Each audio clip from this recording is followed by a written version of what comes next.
కొబ్బరి చెట్టుకి సున్నం వేయడం అనేది చాలా మంచి విషయం అనమాట. ఎందుకని అడిగితే సో మన సాయిల్లో ఉండే pH లెవెల్ బ్యాలెన్స్గా ఉండాలంటే మనకి కాల్షియం అనేది చాలా ఇంపార్టెంట్. సో అది మనకి సున్నంలో న్యాచురల్గా ఉంటుంది కాబట్టి మనం కొబ్బరి చెట్టుకి సున్నం వేయడం వల్ల చాలా బెనిఫిట్గా ఉంటుంది అనమాట.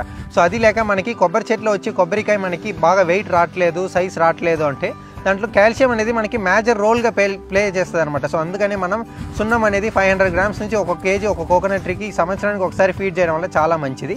అది లేక కోస్టల్ సైడ్ ఉండే వాళ్ళు సాల్ట్ వాటర్ వల్ల కొబ్బరి చెట్టు పెరగట్లే అనే వాళ్ళు కూడా సో మీరు సున్నం వేయడం వల్ల మన సాయిల్లో pH లెవెల్స్ చేంజ్ అయ్యి మనకి కోకోనట్ ట్రీ మంచి పెరగడానికి హెల్ప్ఫుల్గా ఉంటుంది. అది లేక కోకోనట్ ట్రీ వచ్చి ఎల్లో కలర్లో చేంజ్ అయిపోతుందండి మన సాయిలో కాల్షియం తక్కువ ఉన్నాయని అర్థం చేసుకొని మనం కోకోనట్ ట్రీకి సున్నం ఫీడ్ చేయడం అనేది చాలా మంచి విషయం అనమాట. సో ఒక 2 years ప్లస్ ఉన్న కోకోనట్ ట్రీకి ఒక 1/2 కిలో నుంచి 1 కిలో లోపల ఫీడ్ చేయడం అనేది చాలా మంచి విషయం అనమాట. సో దీని ప్రకారం చూసుకొని మీరు కోకోనట్ ట్రీకి సున్నం ఫీడ్ చేయడం అనేది చాలా మంచిది. అది లేక మన సాయిలో అసిడిటీ ప్రాబ్లం ఉన్నా కానీ మనకి సున్నం వేయడం వల్ల అలాంటి ప్రాబ్లం అనేది కూడా మనకి వెళ్ళిపోద్ది అనమాట. సో ఈ స్టెప్స్ని ఫాలో చేసుకొని మీరు సంవత్సరానికి 500 గ్రామ్స్ నుంచి 1 కేజీ ఆఫ్ కాల్షియం వేయడం అనేది చాలా మంచి విషయం అనేసి ఈ వీడియోలో మీకు తెలివైతే చేస్తున్నాను.